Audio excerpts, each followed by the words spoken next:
GSPN ವಾರ್ತೆಗಳಿಗೆ ಸ್ವಾಗತ. ಮುಖ್ಯಾಂಶಗಳು: ಮಾಜಿ ಸಚಿವರಾದ ಜನಾರ್ದನ್ ರೆಡ್ಡಿ ಅವರು ಅಂಜನಾದ್ರಿ ಬೆಟ್ಟಕ್ಕೆ ಭೇಟಿ.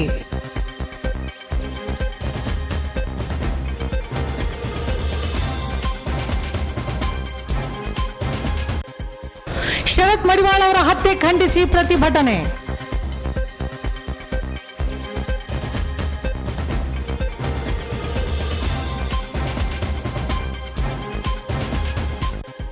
ಮತ್ತು ಮಾಜಿ ಸಚಿವರಾದ ಜನಾರ್ದನ್ ರೆಡ್ಡಿ ಅವರು ಸಿಂಗ್ನಾಳ್ ಪಂಪಾಪತಿ ಸಾಹುಕಾರ್ ಅವರ ಮನೆಗೆ ಭೇಟಿ.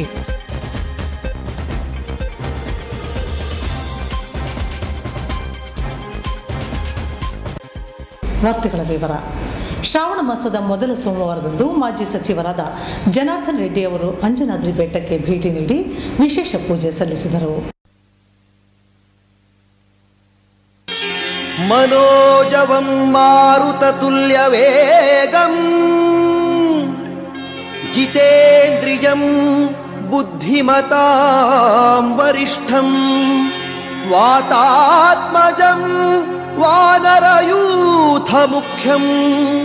श्रीरामदूतं शिरसा नमामि.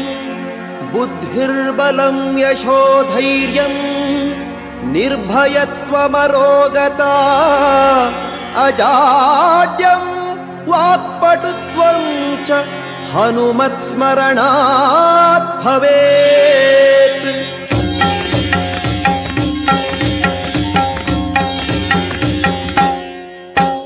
जय जय हनुमान जय गुरु जय जय पवन. जय जय हनुमान जय गुरु जय जय पवन. जय जय हनुमान जय गुरु जय जय पवन. जय जय हनुमान जय गुरु जय जय पवन.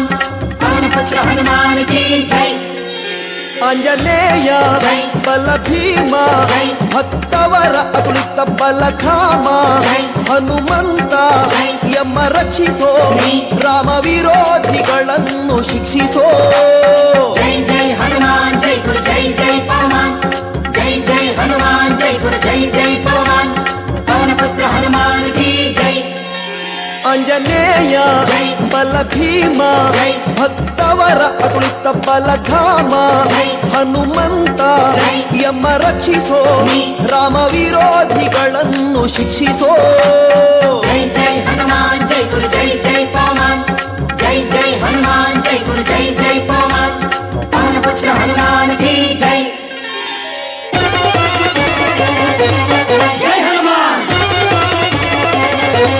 जय पवन. ಬುದ್ಧಿರ್ಬಲ ಧೈರ್ಯಗಳ ಕರುಣಿಸೋ. जय जय हनुमान जय गुरु जय जय पवन. ನಿರ್ಭಯತ್ವ ಆರೋಗ್ಯ ಕರುಣಿಸೋ. जय जय हनुमान जय गुरु जय जय पवन. ವಾಕ್ಪಟುತ್ವ ಹರಿಸ್ಮರಣೆ ಕರುಣಿಸೋ. जय जय हनुमान जय गुरु जय जय पवन. ಶ್ರೀರಾಮ ದರ್ಶನ ಭಾಗ್ಯ ಕರುಣಿಸೋ. जय जय हनुमान जय गुरु जय जय पवन.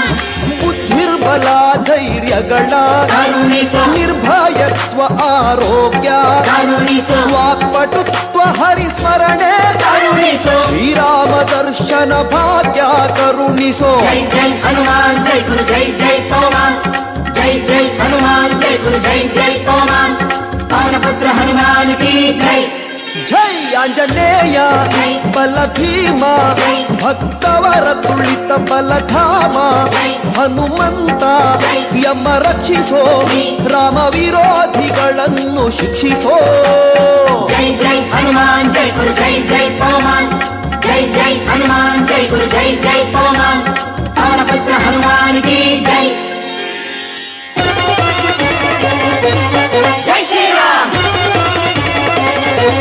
जय श्री राम. ರಾಮ ಸ್ಮರಣೆ ಕೊಡು ಶ್ರೀರಾಮ್ ಜಯ ರಾಮ್ ಜಯ ಜಯ ರಾಮ್. ರಾಮ ಸೇವೆಯ ಕೊಡು ಶ್ರೀರಾಮ್ ಜಯ ರಾಮ್ ಜಯ ಜಯ ರಾಮ್. ರಾಮಾಯಣದ ಕಥೆಯೊಳು ಬಂದು ಕೂಡು. जय जय हनुमान जय गुरु जय जय पवन. जय जय हनुमान जय गुरु जय जय पवन. ರಾಮ ಸ್ಮರಣೆ ಕೊಡು ಶ್ರೀರಾಮ್ ಜಯ ರಾಮ್ ಜಯ ಜಯ ರಾಮ್. ರಾಮ ಸೇವೆಯ ಕೊಡು ಶ್ರೀರಾಮ್ ಜಯ ರಾಮ್ ಜಯ ಜಯ ರಾಮ್. ರಾಮಾಯಣದ ಕಥೆಯೊಳು ಬಂದು ಕೂಡು. जय जय हनुमान जय गुरु जय जय पवन. जय जय हनुमान जय गुरु जय जय पवन. ದಾಸ ಕೇಶವನುತ ಮಾರುತಿ ಹನುಮ ಹನುಮಂತ ಗುಣವಂತ ಮಾರುತಿರಾಯ ಬಲವಂತ. ದಾಸ ಕೇಶವನುತ ಮಾರುತಿ ಹನುಮ दासाग्रेसर जय बल भीमा जय जय हनुमान जय गुरु जय जय पवमान जय जय हनुमान जय गुरु जय जय पवमान पवन पुत्र हनुमान की जय आंजनेय जय बल भीमा जय भक्तवर अतुलित बलधाम जय ಹನುಮಂತ ಜೈ ಯಮ ರಕ್ಷಿಸೋ ನೀ ರಾಮ ವಿರೋಧಿಗಳನ್ನು ಶಿಕ್ಷಿಸೋ जय जय हनुमान जय गुरु जय जय पवमान जय जय हनुमान जय गुरु जय जय पवमान ಆಂಜನೇಯ जय ಬಲ ಭೀಮ जय ಭಕ್ತವರ ಅತುಲಿತ ಬಲಧಾಮ जय ಹನುಮಂತ ಜೈ ಯಮ ರಕ್ಷಿಸೋ ನೀ ರಾಮ ವಿರೋಧಿಗಳನ್ನು ಶಿಕ್ಷಿಸೋ जय जय हनुमान जय गुरु जय जय पवमान जय जय हनुमान जय गुरु जय जय पवमान जय जय हनुमान जय गुरु जय जय पवमान जय जय हनुमान जय गुरु जय जय पवमान पवन पुत्र हनुमान की जय ಶ್ರಾವಣ ಮಾಸದ ಮೊದಲನೇ ದಿನ ಇವತ್ತು ಮೊದಲನೇ ಸೋಮವಾರ ಅಂದರೆ ಆಂಜನೇಯ ಸ್ವಾಮಿ ಈಶ್ವರನ ಪ್ರತಿರೂಪ ಅಂತ ಹೇಳಿ ಈಶ್ವರರ ಇನ್ನೊಂದು ಅವತಾರನೇ ಆಂಜನೇಯ ಸ್ವಾಮಿ ಅನ್ನೋದು ಇತಿಹಾಸದಲ್ಲಿ ನಾವೆಲ್ಲ ಕೂಡ ಪುರಾಣಗಳಲ್ಲಿ ಓದುವಂಥದ್ದು. ಹಾಗಾಗಿ ನಾನು ನಿನ್ನೆ ದಾವಣಗೆರೆ ಮತ್ತು ಚಿತ್ರದುರ್ಗದಲ್ಲಿ ಹೇಮರೆಡ್ಡಿ ಮಲ್ಲಮ್ಮ ಜಯಂತಿ ಪ್ರಯುಕ್ತ ಕಾರ್ಯಕ್ರಮಗಳನ್ನ ಮುಗಿಸ್ಕೊಂಡು ಇವತ್ತು ರಾಯಚೂರು ಜಿಲ್ಲೆಯ ಮಸ್ಕಿಯಲ್ಲಿ ಒಂದು ಹೇಮರೆಡ್ಡಿ ಮಲ್ಲಮ್ಮ ಜಯಂತಿಯ ಕಾರ್ಯಕ್ರಮ ನಡೀತಾ ಇದೆ. ಸೊ ನನ್ನ ಭಾಗ್ಯ ಕೂಡ ಏನಂತಂದರೆ ಇದರ ನಡುವೆ ನಿನ್ನೆ ರಾತ್ರಿ ಇಲ್ಲಿ ಅಂಜನಾದ್ರಿ ಪರ್ವತಕ್ಕೆ ಬಂದು ಇಲ್ಲಿ ನಾನು ನಿದ್ದೆಯನ್ನು ಮಾಡಿ ಇವತ್ತು ಬೆಳಿಗ್ಗೆ ಕುಟುಂಬ ಸಮೇತ ಇವತ್ತು ಪೂಜೆ ಮಾಡಿಕೊಳ್ಳೋ ಭಾಗ್ಯ ನನಗೆ. ಪ್ರತಿ ವರ್ಷ ಕಳೆದ ವರ್ಷ ಕೂಡ ನಾನೆಲ್ಲ ಕೂಡ ತಾವೆಲ್ಲ ಕೂಡ 3 ದಿನ ಇದ್ದೆ ನಾನು. ಈ ಬಾರಿ ನನಗೆ ಚಿತ್ತಾಪುರದಲ್ಲಿ ಭಾಳ ದೊಡ್ಡ ಪ್ರಮಾಣದಲ್ಲಿ ಈ ಸಂಜೀವಿನಿ ಆಂಜನೇಯ ಸ್ವಾಮಿ ಅಂತೇಳಿ ಭಾಳ ದೊಡ್ಡ ಕಾರ್ಯಕ್ರಮ ಇತ್ತು. ಆ ಕಾರ್ಯಕ್ರಮ ನಿಮಿತ್ತ ಇಲ್ಲಿ ನಾನು ಶ್ರಾವಣ ಮಾಸದಲ್ಲಿ ನಾನು ಚಿಕ್ಕಂದಿನಿಂದ ನಾವು ಏನಂದರೆ ನಿಮಗೆ ರಾಜಕೀಯವಾಗಿ ಪರಿಚಯ ಇಲ್ಲದೇ ಇರುವಂಥ ದಿವಸಗಳಿಂದ ನಮ್ಮ ತಂದೆ ತಾಯಿಗಳು ನಾವು ಚಿಕ್ಕಂದಿನಿಂದ ನಮಗೆ ಊಹೆ ಬಂದಾಗಲಿಂದ ನಮ್ಮ ತಂದೆ ಇಲ್ಲಿ ಹೊಸಪೇಟೆಯಲ್ಲಿ 9 ವರ್ಷ ಅವ್ರು ಸರ್ವಿಸ್ ಮಾಡಿದ್ರು. ಬಳ್ಳಾರಿಯಲ್ಲಿ ಸುಮಾರು ಅಂದರೆ 28 ವರ್ಷ ಅವ್ರು ಸರ್ವಿಸ್ ಮಾಡಿದ್ರು. ಸೊ ಹಾಗಾಗಿ ನಮ್ಮ ಎಜುಕೇಷನ್ ಬಳ್ಳಾರಿ ಮತ್ತು ಹೊಸಪೇಟೆ ನಡುವೆನೇ ಆಗಿರೋದು. ಸೊ ನಮಗೆ ಊಹೆ ಬಂದಾಗಲಿಂದ ಕೂಡ ಬರ್ತಾ ಇದ್ದೀವಿ. ಸ್ವಲ್ಪ ನಾವು ಬೆಳಕಿಗೆ ಬಂದ ಮೇಲೆ ತಮಗೆ ಪ್ರತ್ಯೇಕವಾಗಿ ಕಾಣುತ್ತೆ. ಹೇಳೋದೇನೆಂದರೆ ನಾನು ಇದು ಎಲ್ಲ ಬೇರೆ ಪತ್ರಕರ್ತರು ಬೇರೆ. ಸೊ ನಾನು ಇಲ್ಲಿ ಹುಟ್ಟಿ ಬೆಳೆದಿರೋಂಥ ಒಂದು ಭಾಗ. ಸೊ ನಾನು ಇಲ್ಲಿ ನಿತ್ಯ ಬರಬೇಕನ್ನೋದು ಆಸೆ. ನಾನು ಕಳೆದ ಬಾರಿ ಭಾಳ ಆರ್ಭಾಟ ಮಾಡಿದ್ದಕ್ಕೆ ನಾನು ಬರಲಿಕ್ಕಾಗಲಿಲ್ಲ. ಇಲ್ಲಾಂದರೆ ಪ್ರತಿ ತಿಂಗಳು ಇಲ್ಲಿ ಬರಬೇಕು. ಪ್ರತಿ ತಿಂಗಳಲ್ಲಿ 1-2 ದಿನ ಇಲ್ಲಿ ದೇವಸ್ಥಾನದಲ್ಲಿ ಇರಬೇಕು. ಈ ಭಾಗದಲ್ಲಿ ಅಟ್ಲೀಸ್ಟ್ ಬಳ್ಳಾರಿ ಆ ಕಡೆ ಓಡಾಡಲಿಕ್ಕೆ ನನಗಿನ್ನೂ ಅವಕಾಶ ಇಲ್ಲ. ಇಲ್ಲಿ ಈ ಕಡೆ ನವವೃಂದಾವನಗಳಾಗಿರ್ಬೋದು, ಒಂದು ರಾಯರ ಮಠ ಆಗಿರ್ಬೋದು, ಇವತ್ತು ಅಂಜನಾದ್ರಿ ಬೆಟ್ಟ ಆಗಿರ್ಬೋದು, ಪಂಪ ಸರೋವರ ಆಗಿರ್ಬೋದು, ಅಟ್ಲೀಸ್ಟ್ ಈ ಭಾಗದಲ್ಲಾದರೂ ಓಡಾಡಬೇಕನ್ನೋದಿತ್ತು. ಈ ರೀತಿ ನೀವು ಅಂದರೆ ಚುನಾವಣೆ ರಾಜಕೀಯಕ್ಕೆ ನನ್ನ ತಾವು ಇದೇ ರೀತಿ ಮಾತಾಡ್ತಿದ್ರು. ಅದಕ್ಕೆ ನನಗೆ ಬರಲಿಕ್ಕೂ ಕೂಡ ಸ್ವಲ್ಪ ಭಾಳ ದುಃಖ ಆಗ್ತಾಯಿದೆ ನನಗೆ. ನಾನು ಓಪನ್ ಆಗಿ ಹೇಳ್ತಾ ಇದ್ದೆ, ನೀವೇನು ತಪ್ಪಾಗಿ ತಿಳ್ಕೊಳ್ಳೋಕೆ ಹೋಗಬೇಡಿ ಯಾರು.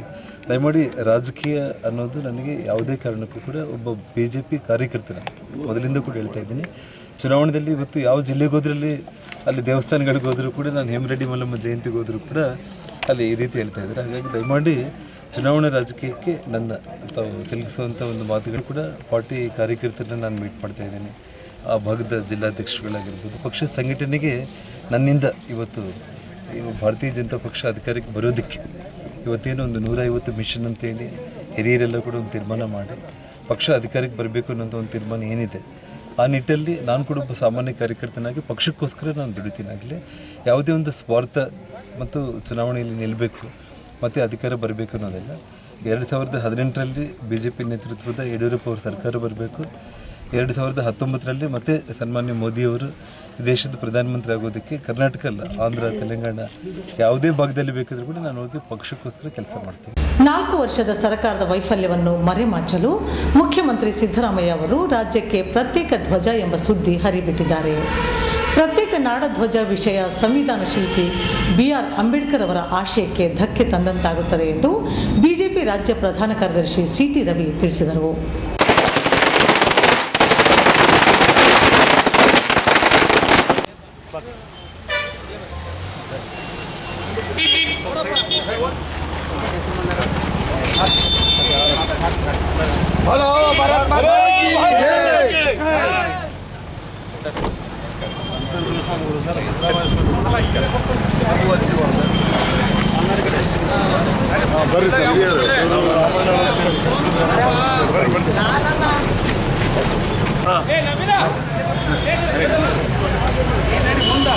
ಇವರು ಸರ್ ಯಮನಪ್ಪನವ್ರು ಅಂತೇಳಿ ಇವತ್ತು BPMC ಮೆಂಬರ್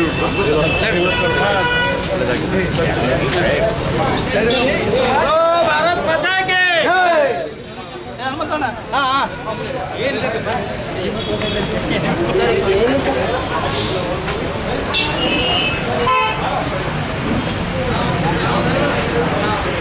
ತನ್ನ 4 ವರ್ಷದ ಸರ್ಕಾರದ ವೈಫಲ್ಯವನ್ನು ಮರೆಮಾಚಲು ಮುಖ್ಯಮಂತ್ರಿ ಸಿದ್ದರಾಮಯ್ಯ ಅವರು ರಾಜ್ಯಕ್ಕೆ ಪ್ರತ್ಯೇಕ ಧ್ವಜ ಎಂಬ ಸುದ್ದಿ ಹರಿಬಿಟ್ಟಿದ್ದಾರೆ. ಪ್ರತ್ಯೇಕ ನಾಡಧ್ವಜ ವಿಷಯ ಸಂವಿಧಾನ ಶಿಲ್ಪಿ ಅಂಬೇಡ್ಕರ್ ಆಶಯಕ್ಕೆ ಧಕ್ಕೆ ತಂದಂತಾಗುತ್ತದೆ ಎಂದು ಬಿಜೆಪಿ ರಾಜ್ಯ ಪ್ರಧಾನ ಕಾರ್ಯದರ್ಶಿ ಹಾಗೂ ಮಾಜಿ ಸಚಿವ ಸಿಟಿ ರವಿ ಹೇಳಿದರು. ಕಾರ್ಯಕರ್ತರ ವಿಸ್ತಾರಕ ಸಭೆಗೆ ಆಗಮಿಸಿದ್ದ ಅವರು ಸಮೀಪದ ವಡ್ರಟ್ಟಿ ಗ್ರಾಮದ ಬಿಜೆಪಿ ಮುಖಂಡ ಗಡ್ಡಿ ಹನುಮಂತಪ್ಪ ನಿವಾಸದಲ್ಲಿ ಸುದ್ದಿಗಾರರೊಂದಿಗೆ ಮಾತನಾಡಿ ಕಾಂಗ್ರೆಸ್ ಸರ್ಕಾರದ ವಿರುದ್ಧ ಕಿಡಿಕಾರಿದರು. ರಾಜ್ಯದ ಜನತೆ ಬರದ ಬವಣೆಯಲ್ಲಿ ಸಂಕಷ್ಟ ಪಡುತ್ತಿದ್ದಾರೆ. ಇದರ ಬಗ್ಗೆ ಗಂಭೀರ ಚಿಂತನೆ ಮಾಡದ ಕಾಂಗ್ರೆಸ್ ಸರ್ಕಾರ ಜನರ ಭಾವನೆಯೊಂದಿಗೆ ಚೆಲ್ಲಾಟವಾಡುತ್ತಿದೆ. ಒಂದು ದೇಶಕ್ಕೆ ಒಂದು ಧ್ವಜ ಎಂಬುದು ಬಾಬಾ ಸಾಹೇಬ್ ಅಂಬೇಡ್ಕರ್ ಅವರ ಚಿಂತನೆಯಾಗಿದೆ. ಪ್ರತ್ಯೇಕ ಧ್ವಜ ತಪ್ಪೇನು ಎಂದು ಹೇಳುವ ಮುಖ್ಯಮಂತ್ರಿ ಸಿದ್ದರಾಮಯ್ಯ ಅವರು ಅಂಬೇಡ್ಕರ್ ಅವರಿಗಿಂತ ಬುದ್ಧಿವಂತರೇ? ಅನಾವಶ್ಯಕ ವಿವಾದ ಸೃಷ್ಟಿಸಿ ರಾಜ್ಯದಲ್ಲಿ ಕೆಟ್ಟ ಸಂದೇಶ ರವಾನಿಸುತ್ತಿದ್ದಾರೆ. 4 ವರ್ಷದ ಆಡಳಿತದಲ್ಲಿ ಸಂಪೂರ್ಣ ವಿಫಲವಾಗಿರುವ ರಾಜ್ಯ ಸರ್ಕಾರ ಜನರ ಪ್ರತಿಭಟನೆಗೂ ಮಣಿಯದಿರುವುದು ಅವರ ಭಂಡತನಕ್ಕೆ ಸಾಕ್ಷಿಯಾಗಿದೆ. ಸರ್ಕಾರದ ವಿರುದ್ಧ ಬಿಜೆಪಿ ನಿರಂತರ ಹೋರಾಟ ನಡೆಸುತ್ತಾ ಬಂದಿದೆ. ಪೊಲೀಸ್ ಅಧಿಕಾರಿಗಳ ಸಾವು, ಪರಪ್ಪನ ಅಗ್ರಹಾರ ಪ್ರಕರಣ, ಪರಿವಾರ ಕಾರ್ಯಕರ್ತರ ಕಗ್ಗೊಲೆ, ಹೀಗೆ ಎಲ್ಲಾ ರಂಗಗಳಲ್ಲೂ ಸರ್ಕಾರಕ್ಕೆ ಕೆಟ್ಟ ಹೆಸರು ಬಂದಿದೆ. ಯೋಗ್ಯತೆಯನ್ನು ಕಳೆದುಕೊಂಡಿರುವ ಈ ಸರ್ಕಾರದಿಂದ ಏನನ್ನೂ ನಿರೀಕ್ಷಿಸುವಂತಿಲ್ಲ ಎಂದು ಸಿಟಿ ರವಿ ಆಕ್ರೋಶ ವ್ಯಕ್ತಪಡಿಸಿದರು. ಈ ಸಂದರ್ಭದಲ್ಲಿ ಬಿಜೆಪಿ ಕೊಪ್ಪಳ ಜಿಲ್ಲಾಧ್ಯಕ್ಷರಾದ ವಿರೂಪಾಕ್ಷಪ್ಪ ಸಿಂಗ್ನ, ಮಾಜಿ ಶಾಸಕ ಪರಣಮುನವಳ್ಳಿ, ಮುಖಂಡ ತಿಪ್ಪೇರುದ್ರಸ್ವಾಮಿ, ಚಂದ್ರಶೇಖರ್ ಹಲಗೇರಿ, ರಾಜು ಬಾಕಳೆ, ಯಮನಪ್ಪ ವಿಠಲಾಪುರ, ನೀಲಪ್ಪ ಸಣ್ಣಕ್ಕಿ, ವೀರೇಶ್ ಬಲ್ಕುಂದಿ, ದುರ್ಗಪ್ಪ ಆಗೋಲಿ, ಗವಿಸಿದ್ದಯ್ಯ ಶೆಟ್ಟಿ ಮತ್ತಿತರರು ಉಪಸ್ಥಿತರಿದ್ದರು. ಸಂಸ್ಥಾಪಕ ಸದಸ್ಯರಾದಂಥ ಪಂಡಿತ್ ದೀನ್ ದಯಾಳ್ ಉಪಾಧ್ಯಾಯರ ಜನ್ಮ ಶತಾಬ್ದಿ ವರ್ಷ ಇದೆ. ಅವರು ನಮ್ಮ ಸಂಘಟನೆಗೋಸ್ಕರ ತಮ್ಮ ಜೀವನವನ್ನೇ ಸಮರ್ಪಣೆ ಮಾಡಿದ್ದಾರೆ. ಈ ವರ್ಷವನ್ನು ಸಂಘಟನಾ ಪರ್ವ ಅಂತ ಹೇಳಿ ಆಲೋಚನೆ ಮಾಡಿ ನಮ್ಮ ಸಂಘಟನೆಯನ್ನು ಬೂತ್ ಮಟ್ಟದಲ್ಲಿ ಬಲಗೊಳಿಸುವಂಥ ಮತ್ತು ಅದಕ್ಕೆ ಕಾರ್ಯದ ವಿಸ್ತಾರ, ಕಾರ್ಯಕರ್ತರ ವಿಕಾಸ ಅನ್ನೋ ಹೆಸರು ಕೊಟ್ಟು ಕಾರ್ಯಕರ್ತರಲ್ಲಿ ಸಮಾಜ ಸೇವೆಯ ಸಂಕಲ್ಪ ಮಾಡಿಸುವಂಥ ಯೋಜನೆಯನ್ನು ರೂಪಿಸಿದೆ. ಕೆಲವರು 1 ವರ್ಷ ಸಮಯ ಕೊಟ್ಟು ಕೆಲಸ ಮಾಡ್ತಾ ಇದ್ದಾರೆ ದೇಶದ ಉದ್ದಾಗಲಿಕ್ಕೆ. ಕೆಲವರು 6 ತಿಂಗಳು ಸಮಯ ಕೊಟ್ಟಿದ್ದಾರೆ.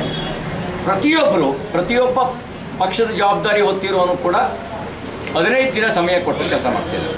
ಪಕ್ಷವನ್ನು ಬೂತ್ ಮಟ್ಟದಲ್ಲಿ ಬಲಗೊಳಿಸುವಂಥ ಯೋಜನೆ ಅನ್ವಯ ಬಂದಿದ್ದೇನೆ. ಇದರಲ್ಲಿ ಕಾರ್ಯಕರ್ತರಿಗೆ ವರ್ಷಕ್ಕೆ ಕನಿಷ್ಠ 2 ಒಳ್ಳೆಯ ಕೆಲಸ ಮಾಡೋ ಸಂಕಲ್ಪ ಮಾಡಿಸ್ತೇವೆ ವೈಯಕ್ತಿಕವಾಗಿ. ಮತ್ತು ಬೂತ್ ಸಮಿತಿಯನ್ನು ರಚನೆ ಮತ್ತು ಸಕ್ರಿಯಗೊಳಿಸೋದು, ಎಲ್ಲಿ ರಚನೆ ಆಗಿಲ್ಲ ಅಲ್ಲಿ ಆಕ್ಟಿವ್ ಮಾಡೋದು, ಇಷ್ಟು ಕೆಲಸ ಮಾಡೋದು. ನಾವು ಪ್ರತಿಭಟನೆ ಮಾಡಿದ್ದೇವೆ. 2 ದಿನದ ಹಿಂದೆ ರಾಜ್ಯಾದ್ಯಂತ ಪ್ರತಿಭಟನೆ ಆಯಿತು. ಆದರೆ ಬಂಡ ಸರ್ಕಾರಕ್ಕೆ ಕೇವಲ ಪ್ರತಿಭಟನೆ ಸಾಕಾಗಲ್ಲ. ಜನಲಜ್ಜೆ ಇಲ್ಲದೆ ಇರೋ ಸರ್ಕಾರ, ಜನ ಏನನ್ಕೋತಾರೆ ಅನ್ನುವಂಥ ಭಾವನೆಯೂ ಇಲ್ಲದೆ ಇರುವಂಥ ನಿರ್ಲಜ್ಜ ಸರ್ಕಾರ ಇದು.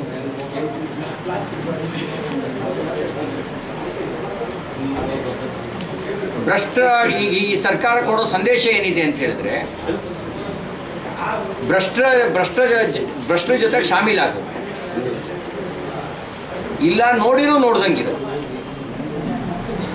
ಅದ್ರ ವಿರುದ್ಧ ಮಾತಾಡಿದ್ರೆ ನೀನು ಗಣಪತಿ ರೀತಿ ಆತ್ಮಹತ್ಯೆ ಮಾಡ್ಕೋಬೇಕಾಗತ್ತೆ, ಇಲ್ಲ ರೂಪಾ ರೀತಿ ವರ್ಗಾವಣೆ ಶಿಕ್ಷೆ ಅನುಭವಿಸಬೇಕಾಗತ್ತೆ ಅನ್ನುವಂಥ ಒಂದು ಕೆಟ್ಟ ಸಂದೇಶವನ್ನು ಕೊಟ್ಟಿದೆ.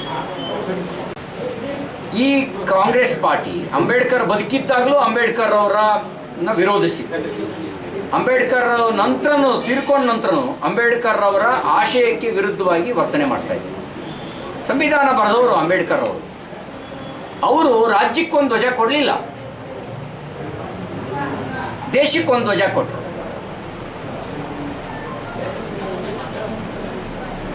ಸಾಂಸ್ಕೃತಿಕವಾಗಿ ಈಗಾಗಲೇ ಕನ್ನಡಕ್ಕೊಂದು ಧ್ವಜ ಇದೆ. ಅದನ್ನು ಒಪ್ಕೊಂಡಿದ್ದಾವೆ, ಅದನ್ನು ಹಾರಿಸ್ತಾ ಇದ್ದೀವಿ. ಸಂವಿಧಾನಬದ್ಧವಾಗಿರ್ತಕ್ಕಂಥ ಅವಕಾಶವನ್ನು ಸಂವಿಧಾನ ಶಿಲ್ಪಿ ಅಂಬೇಡ್ಕರ್ ಕೊಡಲಿಲ್ಲ. ಸಿದ್ದರಾಮಯ್ಯನು ಅಂಬೇಡ್ಕರ್ಗಿಂತ ದೊಡ್ಡ ಬುದ್ಧಿವಂತರ? ಅವರು ರಾಷ್ಟ್ರೀಯತೆಯ ಹಿನ್ನೆಲೆಯಲ್ಲಿ ಭಾಳ ದೀರ್ಘ ಆಲೋಚನೆ ಮಾಡಿ, ಸಮಾಲೋಚನೆ ಮಾಡಿ, ದೇಶಕ್ಕೊಂದು ಧ್ವಜ ಇರಬೇಕು, ರಾಜ್ಯಕ್ಕೊಂದು ಧ್ವಜ ಇರಬೇಕು ಅಂತ ಭಾಳ ದೀರ್ಘಕಾಲದ ಚರ್ಚೆ ನಂತರ ದೇಶಕ್ಕೊಂದು ಧ್ವಜ ರೂಪಿಸಿದರು. ರಾಜ್ಯಕ್ಕೊಂದು ಧ್ವಜ ಕೊಡಲಿಲ್ಲ. ಕಾಂಗ್ರೆಸ್ ಪಾರ್ಟಿ ಅಂಬೇಡ್ಕರ್ ಅವರ ಮೂಲ ವಿಚಾರವನ್ನು ಬುಡಮೇಲು ಮಾಡಲಿಕ್ಕೆ ಹೊರಟಿದೆ. ನಾವು ಯಾವುದೇ ಕಾರಣಕ್ಕೂ ಅಂಬೇಡ್ಕರ್ ಅವರ ಮೂಲ ಆಶಯಕ್ಕೆ ವಿರುದ್ಧವಾಗಿ ನಡೆಯೋದಕ್ಕೆ ಬಿಡೋದಿಲ್ಲ. ಇದು ನಮ್ಮ ಉದ್ದೇಶ ಇರೋದು. ಕನ್ನಡತನ ಉಳಿಬೇಕು. ನಮ್ಮದು ವಿವಿಧತೆಯಲ್ಲಿ ಏಕತೆ ಅನ್ನೋ ತತ್ವ ಈ ದೇಶದ ತತ್ವ. ವಿವಿಧತೆಯೂ ಉಳಿಬೇಕು, ಏಕತೆಯೂ ಇರಬೇಕು. ಅದು ನಮ್ಮ ಉದ್ದೇಶ ಇದೆ. ಜನರನ್ನ ಗೊಂದಲ ಸೃಷ್ಟಿ ಮಾಡುವಂಥ ಕೆಲಸನೇ 5 ವರ್ಷದ ಆಡಳಿತದಲ್ಲಿ ಇದು ಮಾಡ್ತಾ ಇರೋದು.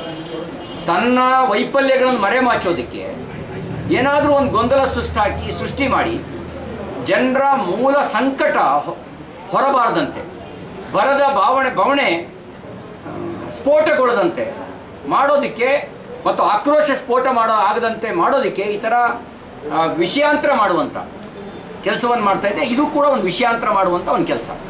ಬಂಟ್ವಾಳದ ಶರತ್ ಮಡಿವಾಳ್ ಅವರ ಹತ್ಯೆಗೆ ಕಾರಣರಾದವರನ್ನು ಕೂಡಲೇ ಬಂಧಿಸುವಂತೆ ಒತ್ತಾಯಿಸಿ ವೀರಘಂಟಿ ಮಡಿವಾಳ ಮಾಚಿದೇವ ಯುವಕ ಸಂಘದ ವತಿಯಿಂದ ನಗರದ ಶ್ರೀಕೃಷ್ಣ ದೇವರಾಯ ವೃತ್ತದಲ್ಲಿ ಪ್ರತಿಭಟನೆ ನಡೆಸಲಾಯಿತು. ಬಂಟ್ವಾಳದ ಶರತ್ ಮಡಿವಾಳ್ ಅವರ ಹತ್ಯೆಗೆ ಕಾರಣರಾದವರನ್ನು ಕೂಡಲೇ ಬಂಧಿಸುವಂತೆ ಒತ್ತಾಯಿಸಿ ವೀರಘಂಟಿ ಮಡಿವಾಳ ಮಾಚಿದೇವ ಯುವಕ ಸಂಘದ ವತಿಯಿಂದ ನಗರದ ಶ್ರೀಕೃಷ್ಣ ದೇವರಾಯ ವೃತ್ತದಲ್ಲಿ ಪ್ರತಿಭಟನೆ ನಡೆಸಲಾಯಿತು. ಜುಲೈ 4ರಂದು ಶರತ್ ಮಡಿವಾಳ್ ಅವರ ಮೇಲೆ ದುಷ್ಕರ್ಮಿಗಳು ಏಕಾಏಕಿ ಮಾರಣಾಂತಿಕ ಹಲ್ಲೆ ನಡೆಸಿದ್ದಾರೆ. ಘಟನೆಯ ನಂತರ ಚಿಕಿತ್ಸೆ ಫಲಿಸದೆ ಆಸ್ಪತ್ರೆಯಲ್ಲಿ ಸಾವನ್ನಪ್ಪಿದ್ದಾರೆ. ಆದರೆ ಇದುವರೆಗೂ ಹಲ್ಲೆ ಮಾಡಿದ ಆರೋಪಿಗಳನ್ನು ಬಂಧಿಸುವಲ್ಲಿ ರಾಜ್ಯ ಸರ್ಕಾರ ವಿಫಲಗೊಂಡಿದ್ದು, ಕೂಡಲೇ ಹಲ್ಲೆ ಮಾಡಿದವರ ವಿರುದ್ಧ ಕಠಿಣ ಕಾನೂನು ಕ್ರಮ ಜರುಗಿಸಬೇಕು ಹಾಗೂ ಶರತ್ ಮಡಿವಾಳ್ ಅವರ ಕುಟುಂಬದವರಿಗೆ ಪರಿಹಾರ ನೀಡಬೇಕು ಮತ್ತು ಕುಟುಂಬದವರಿಗೆ ಯಾರಿಗಾದರೂ ಸರ್ಕಾರಿ ನೌಕರಿ ನೀಡಬೇಕು ಎಂದು ಒತ್ತಾಯಿಸಿದರು. ಈ ವೇಳೆ ಸಂಘದ ಅಧ್ಯಕ್ಷ ಈರಣ್ಣ ಮಡಿವಾಳ್, ದೇವರಾಜ್, ಶ್ಯಾಮಮೂರ್ತಿ, ಯಮನೂರ್, ಉಮೇಶ್, ಶಿವು, ರವಿ, ಮಂಜುನಾಥ, ಹನುಮೇಶ್, ಕೃಷ್ಣ, ಯಲ್ಲಪ್ಪ ಸೇರಿದಂತೆ ಸಮಾಜದ ಯುವಕರು ಪ್ರತಿಭಟನೆಯಲ್ಲಿ ಪಾಲ್ಗೊಂಡಿದ್ದರು. ಬಡವನಚ್ಯುತ ದವಡಿಗೆ ಮೂಲ ಎನ್ನುವಾಗೆ ಇವತ್ತು ಶರತ್ ಮಡಿವಾಳರನ್ನು ಇವತ್ತು ಕೆಲಸ ಮಾಡುವಂಥ ವೇಳೆಯಲ್ಲಿ ನಮ್ಮ ಲ್ಯಾಂಡ್ರಿ ಶಾಪಿಗೆ ನುಗ್ಗಿ ಇವತ್ತು ಬಡತನದಲ್ಲಿ ದುಡಿದು ತಿಂತಕ್ಕಂಥ ನಮ್ಮ ಸಮಾಜದ ಬಾಂಧವರು ಇವತ್ತು ಯಾವುದೇ ರಕ್ಷಣೆ ಇಲ್ಲದೆ ಬದುಕುವಂಥ ಸ್ಥಿತಿ ಬಂದೊದಗಿದೆ. ಬಂಧುಗಳೇ, ಇವತ್ತು ಶರತ್ ಮಡಿವಾಳರನ್ನು ಹಾಡು ಹಗಲೇ ಈ ರೀತಿಯಾಗಿ ಕೊಲೆಗೈದನ್ನು ನೋಡಿದರೆ ಇವತ್ತು ಎಲ್ಲೋ ಒಂದು ಕಡೆ ಕಷ್ಟಪಟ್ಟು ಜೀವನ ಮಾಡ್ತಕ್ಕಂಥ ಮಡಿವಾಳ ಸಮಾಜದ ಒಬ್ಬ ಶರತ್ ಮಡಿವಾಳರ ಮೇಲೆ ಇವತ್ತು ಅನ್ಯಾಯ ಎಸಗಿರೋದ್ರಿಂದ ಇವತ್ತು ಸರ್ಕಾರ ಅವರ ಕುಟುಂಬಕ್ಕೆ ಅವರ ಒಂದು ಬೆನ್ನಿಗೆ ಇನ್ನೂ ಯಾಕೆ ಮಿನಿವೇಶ ಎಣಿಸ್ತಾ ಇದೆ ಅಂತೇಳಿ ಗೊತ್ತಾಗ್ತಾ ಇಲ್ಲ. ಕೊಲೆ ಮಾಡಿದಂಥ ಆರೋಪಿಗಳನ್ನು ಕೂಡಲೇ ಬಂಧಿಸಬೇಕು. ಯಾಕಂತಂದರೆ ಇವತ್ತು ಬಡವರಾಗಿರೋದ್ರಿಂದ ಅಥವಾ ಯಾವುದೇ ಒಂದು ಸಣ್ಣ ಸಮಾಜ ಅಂತೇಳಿ ಇವತ್ತು ನಿಗ್ಲೆಕ್ಟ್ ಮಾಡ್ತಕ್ಕಂಥ ಈ ಒಂದು ವ್ಯವಸ್ಥೆ ಆಗಬಾರ್ದು. ಯಾಕಂತಂದರೆ ಮಂಗಳೂರಿನ ಬಟ್ಟದಲ್ಲಿ ನಡೆದ ಹಲ್ಲೆಯ ಪ್ರಕಾರ ಇವತ್ತು ಶ್ರೀ ವೀರಘಂಟಿ ಮಡಿವಾಳ ಮಾಚಿದೇವ ಸಂಘದಿಂದ ಇವತ್ತು ಪ್ರತಿಭಟನೆ ಹಮ್ಮಿಕೊಂಡಿದ್ದೀವಿ. ರಾಜ್ಯದಲ್ಲಿ ಹಲವಾರು ಘಟನೆಗಳು ನಡೆದರೂ ಸಹ ಇವತ್ತಿಗೂ ರಾಜ್ಯ ಸರ್ಕಾರ ಕಣ್ಮುಚ್ಚಿ ಕೂತ್ಕೊಂಡಿದೆ. ಆದರೆ ಮಡಿವಾಳ ಶರತ್ ಅವರ ಬಗ್ಗೆ ಇವತ್ತಿಗೂ ಹೋರಾಟ ನಡೆಸ್ತಾನೆ ಇದೆ. ಆದರೆ ಇದ್ರ ಬಗ್ಗೆ ಯಾವುದೇ ಒಂದು ಪರಿಹಾರನ ಕೊಡ್ತಾ ಇಲ್ಲ. ಅದು ಸರ್ಕಾರ, ಯಾವುದೇ ಸರ್ಕಾರ ಆಗಿರ್ಬೋದು, ಕೂಡಲೇ ಅವರಿಗೆ ಒಂದು ಸೂಕ್ತ ಪರಿಹಾರನ ಕೊಡಲೇಬೇಕು. ಆಮೇಲೆ ಅವ್ರನ್ನ ಹಲ್ಲೆ ಮಾಡಿದಂಥ ಆರೋಪಿಗಳನ್ನ ಕೂಡಲೇ ಬಂಧಿಸಲೇಬೇಕು. ಮಾಜಿ ಸಚಿವರಾದ ಗಾಲಿ ಜನಾರ್ದನ್ ರೆಡ್ಡಿ ಅವರು ಗಂಗಾವತಿ ವಾಣಿಜ್ಯೋದ್ಯಮಿಗಳಾದ ಸಿಂಗ್ನಾಳ್ ಪಂಪಾಪತಿ ಸಾಹುಕಾರ್ ಅವರ ಮನೆಗೆ ಭೇಟಿ ನೀಡಿದರು.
ಮಾಜಿ ಸಚಿವರಾದ ಗಾಲಿ ಜನಾರ್ದನ ರೆಡ್ಡಿ ಅವರು ಗಂಗಾವತಿ ವಾಣಿಜ್ಯೋದ್ಯಮಿಗಳಾದ ಸಿಂಗ್ನಾಳ್ ಪಂಪಾಪತಿ ಸಾಹುಕಾರ್ ಅವರ ಮನೆಗೆ ಭೇಟಿ ನೀಡಿದರು.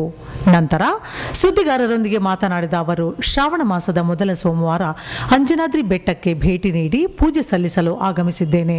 ರಾಜಕೀಯವಾಗಿ ಬಿಜೆಪಿ ಪಕ್ಷವನ್ನು ಅಧಿಕಾರಕ್ಕೆ ತರಲು ಕಾರ್ಯಕರ್ತನಾಗಿ ಕೆಲಸ ಮಾಡುವ ಮೂಲಕ ಪಕ್ಷವನ್ನು ಸಂಘಟಿಸಲಾಗುವುದು ಎಂದು ತಿಳಿಸಿದರು.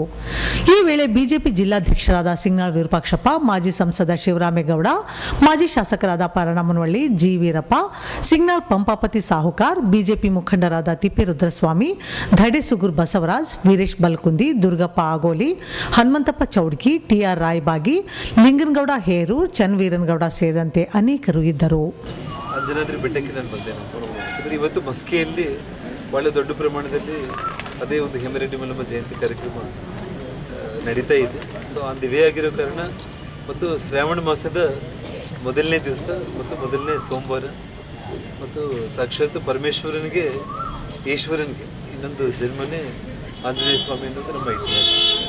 ಹಾಗಾಗಿ ಇವತ್ತು ಕುಟುಂಬ ಸಮೇತ ಅಲ್ಲಿಗೆ ಬಂದು ಪೂಜೆ ಮಾಡಿಕೊಂಡು, ಹಾಗೆ ನಮ್ಮ ಜಿಲ್ಲಾಧ್ಯಕ್ಷರು ನಮ್ಮ ವಿರೂಪಾಕ್ಷ ಸಿಂಗ್ನಾಳ್ ಅಂದರೆ ಹಿಂದೆ ನಾನು ಇಲ್ಲಿ ಅವ್ರ ಮನೆಗೆ ಇಲ್ಲಿಗೆ ಬಂದಾಗ ಅವರು ತಾಲೂಕು ಅಧ್ಯಕ್ಷರಾಗಿದ್ದೆ. ನಾನು ಮತ್ತು ವೆಂಕಯ್ಯನಾಯ್ಡು ಎಲ್ಲರೂ ಕೂಡ ಇಲ್ಲಿಗೆ ಬಂದಿದ್ದಾರೆ. ಆನಂತರ ಮತ್ತೆ ಚುನಾವಣಾ ಪ್ರಚಾರಗಳಲ್ಲಿ ಕೂಡ ಅಲ್ಲಿ ಬಂದು ಊಟ ಮಾಡ್ಕೊಂಡು ಹೋಗಿದ್ದೆಲ್ಲ ಕೂಡ ನೆನಪಿದೆ. ಹಾಗಾಗಿ ಇವತ್ತು ಅವರು ಮನೆಗೆ ಒಂದು ಉಪಹಾರಕ್ಕೆ ಬಂದಿದ್ದೀವಿ ತಗೊಂಡು ಮತ್ತೆ ನಾನು ಹೇಮರೆಡ್ಡಿ ಮಲ್ಲಮ್ಮ ಜಯಂತಿಗೆ ಮಸ್ಕಿಗೆ ಹೋದೆ. ನಾನು ಮೊನ್ನೆ ಅಂದರೆ ನಿನ್ನೆಯಲ್ದಂಗೆ ಮೊನ್ನೆ ನಮ್ಮ ಉಜ್ಜಯಿನಿ ಜಗದ್ಗುರುಗಳು ಒಂದು ಸಮಕ್ಷಮದಲ್ಲಿ ಬೆಂಗಳೂರು ಮಹಾನಗರದಲ್ಲಿ ಭಾಳಷ್ಟು ಒಂದು ದೊಡ್ಡ ಕಾರ್ಯಕ್ರಮ ಅಂದರೆ ಒಂದು ಆಷಾಢ ಮಾಸದ ಇಷ್ಟಲಿಂಗ ಪೂಜಾ ಕಾರ್ಯಕ್ರಮ ನೆರವೇರಿತ್ತು. ಅದರಲ್ಲಿ ಬಹಳಷ್ಟು ದೊಡ್ಡ ಸಂಖ್ಯೆಯಲ್ಲಿ ಜನ ಸೇರಿದ್ರು. ಆ ಒಂದು ಕಾರ್ಯಕ್ರಮದಲ್ಲಿ ನಾನು ಭಾಳಷ್ಟು ನೋವಿನಿಂದ ಕೆಲವೊಂದು ಮಾತುಗಳನ್ನ ಅವತ್ತು ಸಂದರ್ಭದಲ್ಲಿ ನಾನು ಹೇಳಿದ್ದೀನಿ. ಸಂದರ್ಭ ಏನು ಅಂತಂದರೆ ಇವತ್ತು ವೀರಶೈವ ಮತ್ತು ಲಿಂಗಾಯತ ಎರಡೂ ಕೂಡ ಒಂದೇ ನಾಡಿದ ಎರಡು ಮುಖಗಳಿದ್ದಾವೆ.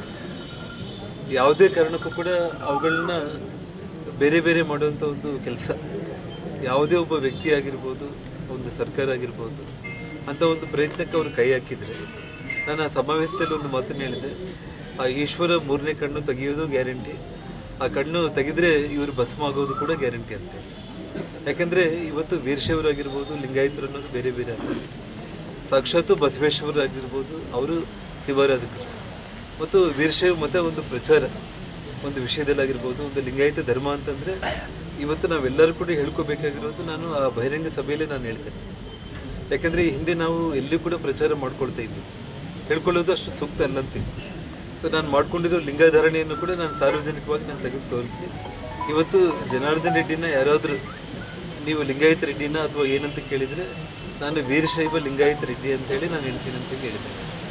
ಇವತ್ತು ಹಿಂದೂ ಸಂಸ್ಕೃತಿ ಅನ್ನೋದು ಇಡೀ ನಮ್ಮ ದೇಶದಲ್ಲಿ ನಾವೆಲ್ಲರೂ ಕೂಡ ಅದನ್ನು ಮೈಗೂಡಿಸ್ಕೊಂಡು ಬೆಳೆದಿರುವಂಥವ್ರು.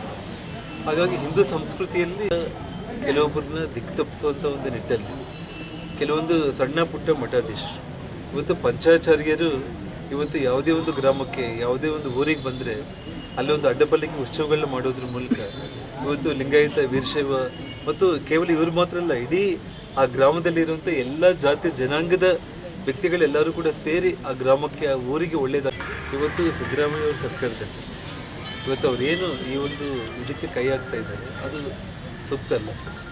ಅವರು ಅದರಲ್ಲಿ ಅವರು ಅದರಲ್ಲಿ ಒಬ್ಬರು ಇಬ್ಬರು ಮಾತಾಡೋದನ್ನು ಬಿಟ್ಬಿಟ್ಟು ಸರ್ಕಾರ ನಡೆಸುವಂಥವ್ರು ಹೇಳ್ತಾ ಇದ್ದೀವಿ ಏನಂತಂದರೆ, ಇವತ್ತು ನಾವಿಲ್ಲಿ ಒಂದು 100 ಮಂದಿ ಕೊಡ್ತೀವಿ ಅಂತಂದರೆ 100 ಮಂದಿನಲ್ಲಿ 100 ಅಭಿಪ್ರಾಯಗಳು ಬರ್ಬೋದು. ಆದರೆ ಇವತ್ತು ನಾವು ಅಧಿಕಾರ ನಡೆಸುವಂಥ ಪ್ರಮುಖವಾಗಿರುವಂಥ ಕೂಡ ಅದ್ರ ಬಗ್ಗೆ ಅವರು ಕಳಿಸೋಂಗಿದ್ರೆ ವೀರಶೈವ ಲಿಂಗಾಯತ ಧರ್ಮ ಅಂತೇಳಿ ಕಳಿಸಲಿ. ಅಷ್ಟೇ ಆಗಲಿ ವೀರಶೈವ ಬೇರೆ ಲಿಂಗಾಯತ ಬೇರೆ ಅನ್ನೋದನ್ನು ಮಾಡುವಂಥ ಕೆಲಸ ಅದು ಮಾಡಿದರೆ ಅದನ್ನು ಕೇಳೋದಕ್ಕೆ ನಮಗೆ ಅಸಲು ನನಗೆ ಆಗ್ತಾ ಇಲ್ಲ, ನಿಮಗೆ ಆಗ್ತಾ ಇದ್ದೇನೆ. ಇವತ್ತು ಅದನ್ನು ಜೀರ್ಣ ಮಾಡ್ಕೊಳ್ಳೋಕೆ ಆಗ್ತಾ ಇಲ್ಲ, ಆ ಶಬ್ದಗಳನ್ನ ಜೀರ್ಣ ಮಾಡ್ಕೊಳ್ಳೋಕೆ ಆಗ್ತಾ ಇಲ್ಲ. ಈ ರೀತಿ ಸಮಾಜ ಒಡೆಯುವಂಥ ಕೆಲಸ ಯಾವುದೇ ಕಾರಣಕ್ಕೂ ಕೂಡ ಆಗಬಾರ್ದು. ಅದು ಆಗೋದಿಲ್ಲ ಕೂಡ. ಅದು ಕೇವಲ ತಾತ್ಕಾಲಿಕ, ಸುಮ್ಮನೆ 1-2 ದಿವಸಗಳಿಗೆ ಮಾತಾಡ್ಕೊಳ್ಳೋದಕ್ಕೆ ಉಪಯೋಗ ಆಗ್ಬೋದಾಗಲಿ. ಇದು ಯಾವುದೇ ಕಾರಣಕ್ಕೂ ಕೂಡ ಆಗೋದಿಲ್ಲ. ಅಂಥ ಒಂದು ಪರಿಸ್ಥಿತಿ ಬಂತು ಅಂತಂದರೆ ನಾನಂತೂ ಪ್ರಮುಖವಾಗಿರ್ತೀನಿ, ನಮ್ಮ ಸಹೋದರರು ಎಲ್ಲರೂ ಕೂಡ ನಾವೆಲ್ಲ ಒಟ್ಟಾಗಿ ಈ ವಿಷಯದಲ್ಲಿ ನಾವು ಹೋರಾಟ ಮಾಡುವಂಥ ಒಂದು ಕೆಲಸ ಆಗುತ್ತೆ. ಹಾಗಾಗಿ ಭಗವಂತನ ವಿಚಾರದಲ್ಲಿ, ಧರ್ಮದ ವಿಚಾರದಲ್ಲಿ ಎಲ್ಲರೂ ಒಗ್ಗಟ್ಟಾಗಿರಬೇಕು. ನಾನು ಆದರೂ ಕೂಡ ನಾನು ಅವರಲ್ಲಿ ಕೂಡ ಮನವಿ ಮಾಡ್ಕೊಳ್ತಾ ಇದ್ದೀನಿ. ನಾನು ಸ್ಪಷ್ಟವಾಗಿ ಏನಂತಂದರೆ, ನಾವು ಯಾವುದೇ ಕಾರಣಕ್ಕೂ ಕೂಡ ಇವತ್ತು ನಾವು ವೀರಶೈವರು ಶಿವಾರಾಧಕರೇ, ಲಿಂಗಾಯತರು ಶಿವಾರಾಧಕರೇ. ವೀರಶೈವ ಧರ್ಮ ಬೇರೆ ಅಲ್ಲ, ಲಿಂಗಾಯತ ಧರ್ಮ ಬೇರೆ ಅಲ್ಲ ಕೂಡ. ಎರಡೂ ಕೂಡ ಒಂದೇ ನಡೆದ ಎರಡು ಮುಖಗಳಂತ ಹೇಳಿ ಭಾವಿಸಿ ಒಗ್ಗಟ್ಟಾಗಿ ಹೋದರೆ ಮಾತ್ರ ಸಮಾಜದಲ್ಲಿ ಶಾಂತಿ ಅನ್ನೋದು ಇಲ್ಲ. ನಾನೊಂದು ವಿಷಯ ಹೇಳ್ತಾ ಇರೋದು, ನಾನಿವತ್ತು ಲಿಂಗಾಯತ ಇವತ್ತು ಲಿಂಗಾಧರಣೆ ನನಗಾಗಿರೋದು, ನಾನು ಜೈಲಿಂದ ಬಿಡುಗಡೆ ಆದಮೇಲೆ ಕಾಶಿ ಜಗದ್ಗುರುಗಳು ನನ್ನ ಹುಟ್ಟಿದಬ್ಬಕ್ಕೆ ಬಂದು ನಮ್ಮ ಮನೆಯಲ್ಲಿ 2 ವರ್ಷದ ಹಿಂದೆ ನಾನು ಮಾಡ್ಕೊಂಡಿರೋದು. ಸೊ ನಾವು ಇದಕ್ಕಿಂತ ಮುಂಚೆ ಜಸ್ಟ್ ರೆಡ್ಡಿ ಅಂತ ಮಾತ್ರ ಇತ್ತು, ಹಿಂದೂ ರೆಡ್ಡಿ ಅಂತ ಮಾತ್ರ ಇರೋದು. ಅದಕ್ಕೆ ಇನ್ನು ಆ ಸಬ್ಜೆಕ್ಟು ಅವರಿಗೆ ನನಗೆ ಡಿಸ್ಕಷನ್ಗೆ ಬಂದಿಲ್ಲ, ಯಾವುದೇ ಒಂದು ವಿಚಾರಕ್ಕೆ ಡಿಸ್ಕಷನ್ಗೆ ಬಂದಿಲ್ಲ. ನಾನೊಬ್ಬ ಜನಾರ್ದನ್ ರೆಡ್ಡಿಯಾಗಿ ನಾನು ಹೇಳೋದಾಯಿತು ಅಂತಂದರೆ, ಯಾವುದೇ ಕಾರಣಕ್ಕೂ ಇದನ್ನು ನಾನು ಜೀರ್ಣಿಸ್ಕೊಳ್ಳೋಕ್ಕೆ ನನಗೆ ಆಗ್ತಾಯಿಲ್ಲ. ಭಾಳ ತಪ್ಪು. ಅದನ್ನಾದ್ರೂ ಬೆಟ್ಟದಿಂದ ಬರ್ತಾ ಇದ್ದೀನಿ. ಯಾವುದೇ ಒಂದು ಸ್ವಾರ್ಥ ಅನ್ನೋದು ನಾನು ಈ ಭಾಗಕ್ಕೆ ಬರೋದು, ಅದು ಪತ್ರಕರ್ತರಿಗೆ ನಾನು ಕೈ ಮುಗಿದು ನಾನು ರಿಕ್ವೆಸ್ಟ್ ಮಾಡಿಕೊಂಡೆ. ಯಾಕೆಂದರೆ ನನಗೆ ಬಳ್ಳಾರಿಗೆ ಬರಲಿಕ್ಕೆ ನನಗೇನು ಅವಕಾಶ ಸಿಗ್ತಾ ಇಲ್ಲ. ಹೆಚ್ಚು ಕಡಿಮೆ ಅಂದರೆ ಗಂಗಾವತಿಯಲ್ಲಿ ಒಂದು ಮನೆ ಮಾಡ್ಕೊಂಡಾದರೂ ಕೂಡ ದಿನ ಆನೆಗೊಂದಿ ಆಗಿರ್ಬೋದು, ಅಂಜನಾದ್ರಿ ಬೆಟ್ಟ ಆಗಿರ್ಬೋದು, ನವೃಂದಾವನಗಳಾಗಿರ್ಬೋದು ಓಡಾಡಬೇಕನ್ನೋಂಥ ಮನಸ್ಸಿತ್ತು. ಇವತ್ತು ನನಗೆ ಕೋರ್ಟು ಕಚೇರಿಗಳು ಕೂಡ ಯಾವತ್ತೋ ಒಂದು ತಿಂಗಳಿಗೆ 2 ತಿಂಗಳಿಗೊಮ್ಮೆ ನನಗೆ ದಿನಾಂಕ ಅನ್ನೋದಿರುತ್ತೆ. ಆ ಉಳಿದಿದ್ದ ದಿವಸಗಳಲ್ಲಿ ಬೆಂಗಳೂರಲ್ಲಿ ಇರಬೇಕಂದ್ರೆ ನನಗೆ ಭಾಳ ಭಾರ ಆಗಿದೆ. ಹಾಗಾಗಿ ಆದರೆ ನಾವು ಮಾಧ್ಯಮ ಸ್ನೇಹಿತರು ನನಗೆ ಸಹಕಾರ ಕೊಟ್ಟರೆ, ಯಾಕೆಂದರೆ ಈ ರೀತಿ ರಾಜಕೀಯ ಸ್ವಾರ್ಥ ಅನ್ನೋದು ನನ್ನಲ್ಲಿ ಯಾವುದೇ ಕಾರಣಕ್ಕೂ ಕೊಪ್ಪಳ ಜಿಲ್ಲಾ ಅಂತಲ್ಲ, ಇಡೀ ಕರ್ನಾಟಕದಲ್ಲಿ ಎಲ್ಲೇ ನಾನು ಓಡಾಡ್ತಾ ಇದ್ರು ಕೂಡ ಚುನಾವಣಾ ರಾಜಕೀಯದಲ್ಲಿ ಇಳಿದು ಮತ್ತೆ ನಾನು ಅಧಿಕಾರ ಮಾಡಬೇಕು ಅನ್ನೋಂಥದ್ದು ಕನಸು ಮನಸ್ಸಲ್ಲೂ ಕೂಡ ನನಗಿಲ್ಲ.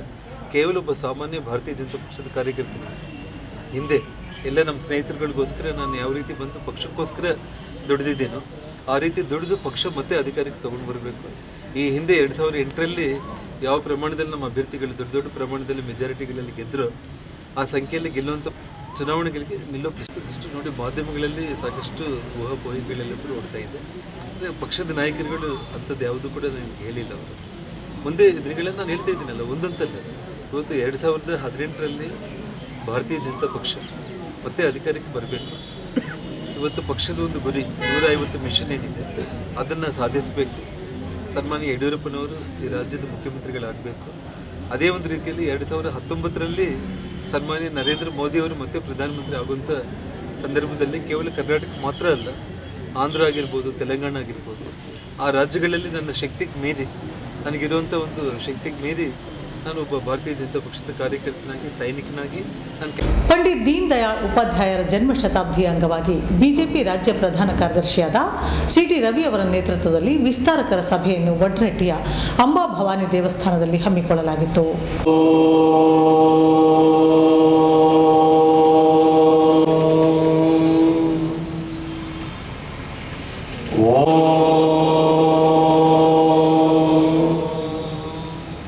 ಮನಸ್ಸು ಶಾಂತವಾಗಿದೆ. ಶಾಂತವಾದ ಮನಸ್ಸಿನಿಂದ ಸ್ಪರ್ಶತೆಗೆ ಅವಕಾಶ ಕೊಡೋದಿಲ್ಲ ಅನ್ನುವಂಥ ಸಂಕಲ್ಪ ಮಾಡೋಣ. ಈ ಸಂಕಲ್ಪವನ್ನು ನಮ್ಮ ಮನೆ ದೇವರಿಗೆ ಸಮರ್ಪಣೆ ಮಾಡೋಣ. 2ನೇ ಸಂಕಲ್ಪ ಮಾಡೋಣ, ವರ್ಷದಲ್ಲಿ ಕನಿಷ್ಠ 2 ಆದರೂ ಒಳ್ಳೆಯ ಕೆಲಸ ಮಾಡ್ತೀನಿ ಎನ್ನುವಂಥ ಸಂಕಲ್ಪ ಮಾಡೋಣ. 10 ಬಗೆಯ ಒಳ್ಳೆಯ ಕೆಲಸಗಳ ಆಲೋಚನೆಗಳು ನಮ್ಮ ಮನಸ್ಸಿನಲ್ಲಿ ಹಾದು ಹೋಗ್ತಾ ಇದ್ದಾವೆ. ಅದರಲ್ಲಿ ನಾವು ಬದುಕಿರೋ ತನಕ ಮಾಡೋದಕ್ಕೆ ಸಾಧ್ಯ ಆಗುವಂಥ ಯಾವುದಾದ್ರೂ 2 ಒಳ್ಳೆಯ ಸಂಕಲ್ಪಗಳನ್ನು ಆರಿಸ್ಕೊಳ್ಳೋಣ. ಹಾಗೆ ಆರಿಸ್ಕೊಂಡು ಅದನ್ನು ನಮ್ಮ ತಂದೆ ತಾಯಿಗಳಿಗೆ ಸಮರ್ಪಣೆ ಮಾಡೋಣ. ಮನೆ ದೇವರು ಮತ್ತು ತಂದೆ ತಾಯಿಗಳ ಹೆಸರಿನಲ್ಲಿ ಪ್ರಮಾಣ ಮಾಡೋಣ. ನಾನು ಬದುಕಿರುವ ತನಕ ನಾನು ಮಾಡಿರುವ ಸಂಕಲ್ಪಗಳನ್ನು ಈಡೇರಿಸ್ತಕ್ಕಂಥ ಶಕ್ತಿಯನ್ನು ಕೊಡು ದೇವರೇ ಅಂತೇಳಿ ಪ್ರಾರ್ಥನೆ ಮಾಡೋಣ. ಕಾಂಗ್ರೆಸ್ ಪಕ್ಷದಂತೆ ಭಾರತೀಯ ಜನತಾ ಪಕ್ಷ ಕುಟುಂಬ ಮಾಲೀಕರ ಪಕ್ಷವಲ್ಲ. ರಾಷ್ಟ್ರಹಿತಕ್ಕಾಗಿ ಪಕ್ಷ ಅಸ್ತಿತ್ವಕ್ಕೆ ಬಂದಿದೆ. ಬಿಜೆಪಿಗೆ ಕಾರ್ಯಕರ್ತರೇ ಮಾಲೀಕರಾಗಿದ್ದಾರೆ. ಇಂತಹ ಪಕ್ಷದಲ್ಲಿರುವ ಎಲ್ಲ ಕಾರ್ಯಕರ್ತರು ಜನಪರ ಕಾರ್ಯ ಮತ್ತು ಜನಪರ ಹೋರಾಟದಿಂದ ನಾಯಕರಾಗಬೇಕು. ಲೀಡರ್ಗಳ ಹಿಂದೆ ತಿರುಗುವ ಚೇಲಾಗಳಾಗಬೇಡಿ ಎಂದು ಬಿಜೆಪಿ ರಾಜ್ಯ ಪ್ರಧಾನ ಕಾರ್ಯದರ್ಶಿ ಹಾಗೂ ಮಾಜಿ ಸಚಿವ ಸಿಟಿ ರವಿ ಪಕ್ಷದ ವಿಸ್ತಾರಕ ಕಾರ್ಯಕರ್ತರಿಗೆ ಕಿವಿ ಮಾತು ಹೇಳಿದರು. ವಡ್ರಟ್ಟಿಯ ಅಂಬಾಭವಾನಿ ದೇವಸ್ಥಾನದಲ್ಲಿ ನಡೆದ ಗಂಗಾವತಿ ಕ್ಷೇತ್ರದ ಬಿಜೆಪಿ ವಿಸ್ತಾರಕರ ಸಭೆಯಲ್ಲಿ ಅವರು ಮಾತನಾಡಿದರು. ದೇಶದ ಹಿತಕ್ಕಾಗಿ ಸಚಿವ ಸ್ಥಾನವನ್ನೇ ತ್ಯಜಿಸಿ ಕಾಂಗ್ರೆಸ್ಸಿಗೆ ಪರ್ಯಾಯವಾಗಿ ಬಿಜೆಪಿಯನ್ನು ಕಟ್ಟಿದ್ದಾರೆ. ಇಂತಹ ನಾಯಕರ ಪಕ್ಷದಲ್ಲಿ ನಾವು ಕಾರ್ಯಕರ್ತರಾಗಿರುವುದು ಹೆಮ್ಮೆಯ ಸಂಗತಿಯಾಗಿದೆ. ಪಂಡಿತ್ ದೀನ್ ದಯಾಳ್ ಉಪಾಧ್ಯಾಯ ಶ್ಯಾಮ್ ಪ್ರಕಾಶ್ ಮುಖರ್ಜಿ, ವಾಜಪೇಯಿ, ಅಡ್ವಾಣಿ ಸೇರಿದಂತೆ ಹಿಂದಿನ ಪ್ರಧಾನಿ ಮೋದಿ ಮೊದಲಾದ ನಾಯಕರ ಕುಟುಂಬಸ್ಥರಾರೂ ಪಕ್ಷದಲ್ಲಿ ಇಲ್ಲ. ಆದರೆ ಕಾಂಗ್ರೆಸ್ ಗಾಂಧಿ ಕುಟುಂಬದ ಮಾಲೀಕತ್ವದಲ್ಲಿ ಮುನ್ನಡೆಯುತ್ತಿದೆ. Congress, SP, RJD, JDS, DMK ಸೇರಿದಂತೆ ಬಹುತೇಕ ಪಕ್ಷದಲ್ಲಿ ಕುಟುಂಬ ಮಾಲೀಕತ್ವವಿದೆ. ಆದರೆ ಬಿಜೆಪಿಯಲ್ಲಿ ಕಾರ್ಯಕರ್ತರೇ ಮಾಲೀಕರು. ನಿಷ್ಠೆ ಮತ್ತು ಶ್ರದ್ಧೆಯಿಂದ ದುಡಿದ ಕಾರ್ಯಕರ್ತರು ಇಂದು ಉನ್ನತ ಹುದ್ದೆ ಅಲಂಕರಿಸಿದ್ದಾರೆ. ರಾಷ್ಟ್ರಪತಿ ರಾಮನಾಥ್ ಕೋವಿಂದ, ಪ್ರಧಾನಿ ಮೋದಿ ಅವರೇ ಪ್ರತ್ಯೇಕ ಸಾಕ್ಷಿ ಎಂದು ಕಾರ್ಯಕರ್ತರಿಗೆ ಸಿಟಿ ರವಿ ಮನದಟ್ಟು ಮಾಡಿದರು. ಈ ಸಂದರ್ಭದಲ್ಲಿ ಕೊಪ್ಪಳ ಜಿಲ್ಲಾಧ್ಯಕ್ಷರಾದ ವಿರೂಪಾಕ್ಷಪ್ಪ ಸಿಂಗ್ನಾಳ್, ಮಾಜಿ ಶಾಸಕ ಪರ್ಣ ಮುನವಳ್ಳಿ, ವಿಸ್ತಾರಕ ರಮಾನಂದ್ ಯಾದವ್, ನಗರಾಧ್ಯಕ್ಷ ವೀರೇಶ್ ಬಲ್ಕುಂದಿ, ಗ್ರಾಮೀಣ ಅಧ್ಯಕ್ಷ ದುರ್ಗಪ್ಪ ಆಗೋಲಿ, ಮುಖಂಡ ಚೆನ್ನಕೇಶವ ಉಪಸ್ಥಿತರಿದ್ದರು. ಪಕ್ಷದ ಮುಖಂಡ ತಿಪ್ಪೇರುದ್ರಸ್ವಾಮಿ, ಸಿದ್ದರಾಮಸ್ವಾಮಿ, ಚನ್ನವೀರನಗೌಡ ಆರಾಳ್, ಸಂತೋಷ್ ಕೆಲೋಜಿ, ಶಿವರಾಜ್ ಗೌಡ, ಚಂದ್ರಶೇಖರ್ ಹಲಗೇರಿ, ರಾಜೇಶ್ವರಿ, ನರಸಿಂಗರಾವ್, ಚೆನ್ನಪ್ಪ ಮಾಳಗಿ, ನಿಂಗನಗೌಡ, ಎಪಿಎಂಸಿ ಅಧ್ಯಕ್ಷ ದುರ್ಗಾರಾವ್, ಉಪಾಧ್ಯಕ್ಷೆ ನಿರ್ಮಲಾ ಬಾಗೋಡಿ ಸೇರಿದಂತೆ ನೂರಾರು ಕಾರ್ಯಕರ್ತರು ಇದ್ದರು. ಜನಸಂಪರ್ಕ ಅಭಿಯಾನ ಮಾಡಿದ್ದೀವಿ ಮತ್ತು ನರೇಂದ್ರ ಮೋದಿಯವರಿಗೆ ಅದ್ಭುತ ಅಭಿನಂದನೆ ಸಲ್ಲಿಸಿದ್ದಾರೆ. ನಮಗೆ ಪ್ರತಿಯೊಬ್ಬರು ಮನೆಗೆ ತೆರಳಿದ ನಂತರ ಬಹಳ ಅದ್ಭುತ. ಇದೇನು ಚುನಾವಣೆ ಬಂದಿದ್ದಾರೆ ಅಥವಾ ಏನೇನು ಇಲ್ಲ, ನಾವು ನರೇಂದ್ರ ಮೋದಿ 3 ವರ್ಷ ಸಾಧನೆ ಬಗ್ಗೆ ಏನೇನು ಮಾಡಿದ್ದಾರೆ ಎಲ್ಲ ತಿಳಿಸಿದ್ದೇವೆ ಅಂತೇಳಿ ನಮ್ಮ ಭಾವನೆಗಳು. ಸಮಸ್ಯೆಗಳ ಜೊತೆಗೆ ಬೇರೆ ರೀತಿಯ ಸಮಸ್ಯೆಗಳು ಕೂಡ ಅಲ್ಲಿ ಎದುರಾಯಿತು. ಅಂತ ಸಂದರ್ಭದಲ್ಲಿ ನಾವು ಪ್ರತಿಯೊಂದು ಮನೆಗೆ ಹೋಗಿ ಆ ಸಮಸ್ಯೆಗಳನ್ನು ನಿವಾರಣೆ ಮಾಡ್ಲಿಕ್ಕೆ ಏನ್ ಬೇಕು ಅದೆಲ್ಲದನ್ನ ಒಂದು ನೋಟ್ ಇದರಲ್ಲಿ ಬರ್ಕೊಂಡು ಬಂದು ಸಂಬಂಧಪಟ್ಟ ಏನ್ ಅಧಿಕಾರಿಗಳು ಕೂಡ ಅದಕ್ಕೆ ಏನ್ ಕೆಲಸ ಮಾಡುವಂತ ನಿಟ್ಟಿನಲ್ಲಿ ಕಾರ್ಯನಿರ್ವಹಿಸ್ತಾ ಇದ್ವಿ. ಜೊತೆಗೆ ಏನು ನಾವು ಮನೆಗೆ ಹೋದಂತ ಸಂದರ್ಭದಲ್ಲಿ ನಮ್ಗೆ ಒಂದು ಘಟನೆ ಎದುರಾಯಿತು. ಸುಮಾರು ನಾವು ಸಣ್ಣವರಿಂದ ಇಲ್ಲಿವರೆಗೂ ಒಬ್ಬ ವ್ಯಕ್ತಿ ಯಾವುದೇ ಕಾರಣಕ್ಕೂ ಯಾರು ಮಾತನ್ನು ಕೇಳದೇನೆ ಕಾಂಗ್ರೆಸ್ಗೆ ಓಟ್ ಹಾಕುವಂತ ವ್ಯಕ್ತಿ ಅವ. ಅಂತ ಸಂದರ್ಭದಲ್ಲಿ ನಾವು ಹೋಗಿ ನಮ್ಮ ಏನ್ ನರೇಂದ್ರ ಮೋದಿ ಅವರನ್ನ ಆಡಳಿತದ ಎಲ್ಲ ಮೇನ್ ಕಾರ್ಯಕ್ರಮಗಳನ್ನು ವಿವರಿಸಿ ಅವ್ರಿಗೆ ಹೇಳಿದಾಗ ಅವ್ರು ಹೇಳಿದ್ರು, ಇಲ್ಲ ನೀವು ಯಾವುದೇ ಕಾರಣಕ್ಕೂ ಆ ಥರ ಹೇಳೋದು ಬೇಡ, ನಾನು ನರೇಂದ್ರ ಮೋದಿ ಅವರ ಫಸ್ಟ್ ಹಾಕಿದ್ದೆ ಬಿಜೆಪಿ ನರೇಂದ್ರ ಮೋದಿ ಅವರ ಇದಕ್ಕೆ. ಇತ್ತೀಚಿನ ದಿನಗಳಲ್ಲಿ ಮುಂದಿನ ತೀರ್ಮಾನದಲ್ಲಿ ಕೂಡ ನಾನು ಜೀವ ಇರೋವರೆಗೂ ನಾನು ಬಿಜೆಪಿನ ಓಟ್ ಹಾಕ್ತೀನಿ, ಯಾವುದೇ ಕಾರಣಕ್ಕೂ ಬೇರೆ ಓಟ್ ಹಾಕಂಗಿಲ್ಲ ಅನ್ನೋ ಮಾತನ್ನು ಹೇಳಿದ್ರು. ಅವ್ರ ಬಗ್ಗೆ ಪೂರ್ತಿ ಒಳ್ಳೆ ಭಾವನ ಕಂಡದ್ದು ಪ್ರತಿಯೊಂದು ಗ್ರಾಮದಲ್ಲಿ ಅನ್ನುವಂಥ ಮಾತನ್ನು ಹೇಳಲೇಬೇಕಾಗ್ತದೆ. ಯಾಕಂದ್ರೆ ನಾನು ಹೋದಂಥ ಸಂದರ್ಭದಲ್ಲಿ ಆ ಜನರ ಒಂದು ಭಾವನೆ, ಆ ಜನರಿಗೂ ನಮಗೆ ಕೊಡುವಂಥ ಒಂದು ಗೌರವ, ನಾವು ಹೋದ್ಕೊಳ್ಳೋ ಮೊದಲು ಬಿಜೆಪಿ ಇದನ್ನು ಶಾಲ್ ನೋಡಿದ್ರೆ ಸಾಕು ಒಳಗೆ ಕರೆದು ನಮ್ಮನ್ನು ಕುಂದಿರಿಸುವಂಥ ಒಂದು ವ್ಯವಸ್ಥೆಯನ್ನು ಕಂಡಿದ್ರೆ ಅದು ನಮ್ಮ ಕಾರ್ಯಕರ್ತರಲ್ಲಿರುವಂಥ ಮಾತನ್ನು ಸಹಿತ ಹೇಳಲೇಬೇಕಾಗ್ತದೆ. ಆದ ಕಾರಣ ನಾನು ಹೇಳೋದಿಷ್ಟೇ, ಸಣ್ಣ ಪುಟ್ಟ ಸಮಸ್ಯೆಗಳ ಮಧ್ಯೆಯೂ ಸಹಿತ ಪ್ರತಿಯೊಂದು ಕ್ಷೇತ್ರದಲ್ಲಿ ಹೋದಾಗ ನಮ್ಮ ನಾಯಕರೇನು 3 ಮಂದಿ ಹೆಸರು ಹೇಳಿದ್ವಲ್ಲ, ಆ ನಾಯಕರ ಬಗ್ಗೆ ಒಳ್ಳೆಯ ಗೌರವವನ್ನು, ಒಳ್ಳೆಯ ಭಾವನೆ. ಇವತ್ತು ಯಡಿಯೂರಪ್ಪನವ್ರು ಅಂದ್ಕೊಳ್ಳಿ ರಾಜ್ಯದಲ್ಲಿ ಇಲ್ಲಪ್ಪ ನಮಗೆ ಯಡಿಯೂರಪ್ಪನವ್ರು ಬೇಕು, ಅಮಿತ್ ಶಾ ಅವ್ರು ಬೇಕು, ಜೊತೆಗೆ ನಮ್ಮ ಸನ್ಮಾನ್ಯ ಪ್ರಧಾನಮಂತ್ರಿಗಳಂತ ನರೇಂದ್ರ ಮೋದಿ ಅವ್ರು ಬೇಕು ಅನ್ನುವಂಥ ಏನು ಭಾವನೆ ಇದೆಯಲ್ಲ ಅದು ಬಹಳ ಮುಖ್ಯ. ಮೊನ್ನೆ 1-2 ದಿವಸ ಕೊಪ್ಪಳಕ್ಕೆ ಹೋಗಿದ್ದಾರೆ. ನಾವು ಕೊಪ್ಪಳ ವಿಸ್ತಾರಕ್ಕೆ 2 ದಿನ ಬಂದರೆ 3ನೇ ವಾರ್ಡು 4ನೇ ವಾರ್ಡಲ್ಲಿ ಹೆಚ್ಚಿನ ತಿರುಗಾಡ ಬಂದಿದ್ದಾರೆ. ಮತ್ತೆ ಅಲ್ಲಿ ಹೋದೆಲ್ಲ ಎಲ್ಲ ಸ್ಪಂದನೆ, ಒಳ್ಳೆ ಸ್ಪಂದನೆ ಸಿಕ್ಕೈತೆ. ಇವತ್ತು ಯಾರು ಯಜಮಾನರಿಗೆ 70-80 ವರ್ಷ ಮುದುಕಿಯರಿಗೂ ಕೇರ್ ಸಮೇತ ನರೇಂದ್ರ ಮೋದಿ ಅವರು ಅಂತೇಳಿ ಸ್ಪಷ್ಟವಾಗಿ ಹೇಳ್ತಾರೆ.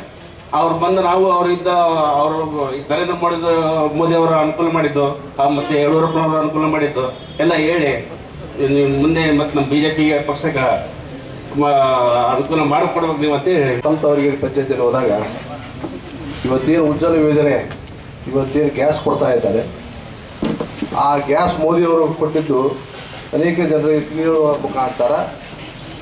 ಆಮೇಲೆ ಇನ್ನೊಂದು ಏನಾಗ್ತಾ ಇದೆ ಅಂತಂದ್ರೆ, ಇಲ್ಲಿ ರಾಜ್ಯದಲ್ಲಿ ಕಾಂಗ್ರೆಸ್ ಸರ್ಕಾರ ಇರುವಂಥ ಈ ಒಂದು ಸಂದರ್ಭದಲ್ಲಿ ಇವತ್ತೇ ಗ್ರಾಮ ಪಂಚಾಯತಿ ಬಂದರು ಕಾಂಗ್ರೆಸ್ನವರು ಮತ್ತು JDSನವರು, ಅದನ್ನು ನಾವು ಕೊಡ್ತೀವಿ ಅಂತೇಳಿ ಅಲ್ಲಿ ಗ್ಯಾಸ್ ತೆಗೆದುಕೊಂಡು ಹೋಗಿ ಲೀಸ್ಟ್ ತೆಗೆದುಕೊಂಡು ನಮ್ಮ ಸರ್ಕಾರ ಕೊಡೋದಕ್ಕೆ ಅಂತಂದ್ರೆ ತೋರಿಸ್ಲಿಕ್ಕಿದ್ದಾರೆ.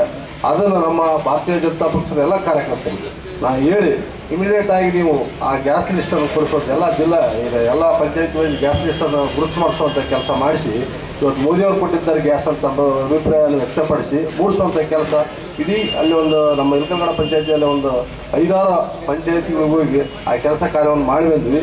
ಇವತ್ತು ಯಾವೊಂದು ಮನೆ ಹೋದ್ರ ಸಮೇತಿಗೆ ಮೋದಿಯವರ ಫೋಟೋ ತೋರಿಸ್ಬಿಟ್ರೆ ಸಾಕು, ಭಾಳ ಖುಷಿ ಆಗ್ತಾ ಇದ್ದಾರೆ. ಇವತ್ತು ಏನು ನಾವು ಹೋಗಿವಪ್ಪ ಅಂದ್ರೆ ಮೋದಿಯವ್ರ ಫೋಟೋ ಹಿಡ್ಕೊಂಡು ಹೋಗಿ ಅಂತಂದ್ರೆ ಈ ಆ ಗ್ರಾಮದಾಗಿರುವಂಥ 50-60 ಹುಡುಗರು ನಮ್ಮಿಂದ ಇರ್ತಾವೆ ಕಾಮನ್ ಆಗಿ. ಇವತ್ತು ಹೆಂಗೆ ಅದು ಪಕ್ಕದ ಮೇಲೆ ಪಕ್ಕದಾಗ ಇಟ್ಕೊಂಡು ಮೋದಿ ಸೆಲ್ಫಿ ಹೊಡ್ಕೊಂತಲ್ಲ, ಆ ಸ್ಥಳದಾಗ ಎಲ್ಲ ಕಾರ್ಯವನ್ನು ಯುವಕರು ಭಾಳ ಮೆಚ್ಕೊಂಡಿದ್ದಾರೆ. ಕ್ಯಾಬಿನೆಟ್ಟಿಗೆ ಸೇರೋದಕ್ಕೆ ಪಕ್ಷಕ್ಕೆ ರಾಜೀನಾಮೆ ಕೊಟ್ಟು ಹೊರಗೆ ಬರ್ತಾರೆ. ಆದರೆ ಅವರು ಕ್ಯಾಬಿನೆಟ್ ಒಳಗಿದ್ದವರು ಕ್ಯಾಬಿನೆಟ್ಟಿಗೆ ರಾಜೀನಾಮೆ ಕೊಟ್ಟು ಹೊರಗಡೆ ಬಂದರು. ಹಾಗೆ ಬಂದವರು ಗುರೂಜಿಯವರ ಹತ್ರ ಬಂದವರು, RSSನ ಸರ್ಸಂಘಚಾಲಕರಾದಂಥ ಗುರೂಜಿಯವರ ಹತ್ರ ಬಂದು ನಾವೊಂದು ರಾಜಕೀಯ ಪಕ್ಷ ಕಟ್ಟೋದಕ್ಕೆ ಸಂಘವನ್ನ ರಾಜಕೀಯ ಪಕ್ಷವಾಗಿ ಬದಲಾಯಿಸಿ ಅಂತ ವಿನಂತಿ ಮಾಡ್ತಾರೆ. ಗುರೂಜಿ ಹೇಳ್ತಾರೆ, ಸಂಘವನ್ನು ರಾಜಕೀಯ ಪಕ್ಷವಾಗಿ ಬದಲಾಯಿಸೋಲ್ಲ, ನಾವು ಕೆಲವು ವ್ಯಕ್ತಿಗಳನ್ನು ಕೊಡ್ತೇವೆ, ನೀವು ರಾಜಕೀಯ ಪಕ್ಷ ಕಟ್ಟಿ ಅಂತ ಹೇಳ್ತಾರೆ. ಅವರು ದೀನದಯಾಳ್ ಉಪಾಧ್ಯಾಯರು, ಖುಷ್ಬಾವು ಠಾಕ್ರೆ, ಸುಂದರ್ ಸಿಂಗ್ ಭಂಡಾರಿ, ಬಲರೋಜ್ ಮುದುಕು ಈ ಥರ 9 ಜನರನ್ನು ಕೊಡ್ತಾರೆ. ನಮ್ಮ ಪಾರ್ಟಿ ಪ್ರಾರಂಭ ಆಗಿದ್ದು 10 ಜನರಿಂದ. ಇವತ್ತು ಜಗತ್ತಿನ ಅತ್ಯಂತ ದೊಡ್ಡ ಪಕ್ಷ, 13 ಕೋಟಿ ಸದಸ್ಯತ್ವ ಹೊಂದಿರುವಂಥ ಪಾರ್ಟಿ, 17 ರಾಜ್ಯಗಳಲ್ಲಿ ಅಧಿಕಾರದಲ್ಲಿದ್ದೇವೆ. 1984ರಲ್ಲಿ ಪಾರ್ಲಿಮೆಂಟಿಗೆ ಕ್ಲಿಯರ್ ಮೆಜಾರಿಟಿ ರಾಜೀವ್ ಗಾಂಧಿ ಅವರಿಗೆ ಬಂದಿತ್ತು. ಮತ್ತೆ ಕ್ಲಿಯರ್ ಮೆಜಾರಿಟಿ ಬಂದಿದ್ದು 2014ರಲ್ಲಿ ನರೇಂದ್ರ ಮೋದಿ ಅವರಿಗೆ.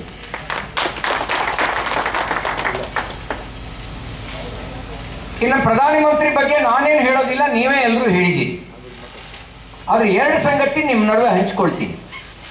ಒಂದು, ಪಾರ್ಲಿಮೆಂಟ್ನ ಮೊದಲ ಪ್ರವೇಶ, ಪಾರ್ಲಿಮೆಂಟ್ನ ಮೆಟ್ಟಲಿಗೆ ಸಾಷ್ಟಾಂಗ ನಮಸ್ಕಾರ ಮಾಡಿ ಒಂದು ಮಾತು ಅವ್ರು ಹೇಳ್ತಾರೆ, ಇದು ಪ್ರಜಾಪ್ರಭುತ್ವದ ದೇಗುಲ ಅಂತ ಕರೀತಾರೆ, ಟೆಂಪಲ್ ಆಫ್ ಡೆಮಾಕ್ರಸಿ ಅಂತ ಕರೆದ್ರು.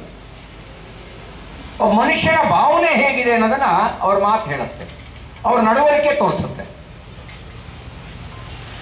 ಇದುವರೆಗೂ ಯಾರಿಗೂ ಅದು ಟೆಂಪಲ್ ಆಫ್ ಡೆಮಾಕ್ರಸಿ ಅಂತ ಅನಿಸಿರ್ಲಿಲ್ಲ.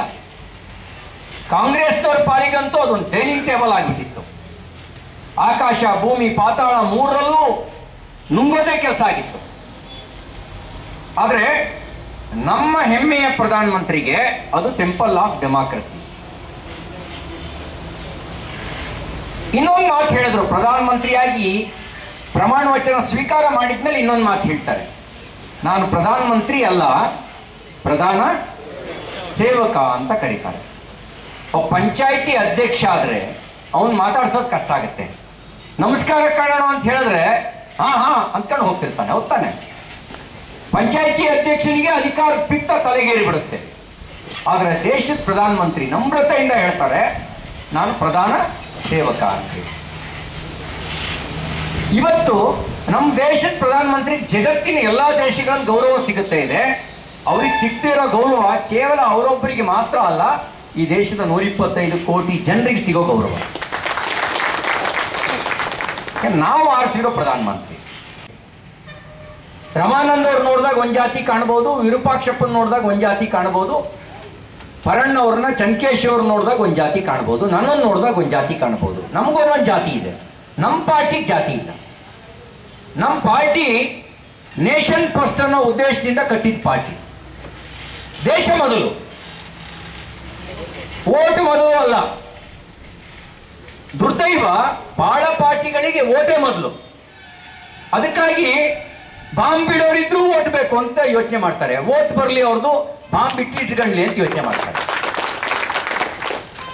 ಆದ್ರೆ ನಮ್ಮ ಪಾರ್ಟಿ ಹಂಗಲ್ಲ.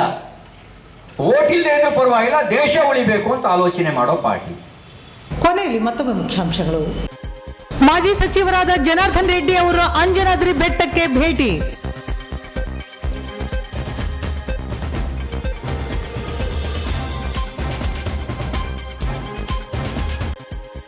ಶರತ್ ಮಡಿವಾಳ ಅವರ ಹತ್ಯೆ ಖಂಡಿಸಿ ಪ್ರತಿಭಟನೆ.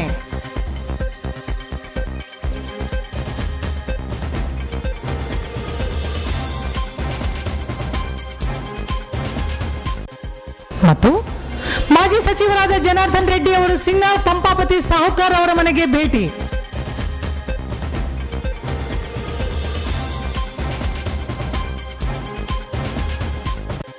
ಮುಂದಿನ GSPN ವಾರ್ತಾ ಸಂಚಿಕೆಯೊಂದಿಗೆ ಮತ್ತೆ ಭೇಟಿಯಾಗೋಣ. ವಂದನೆಗಳು.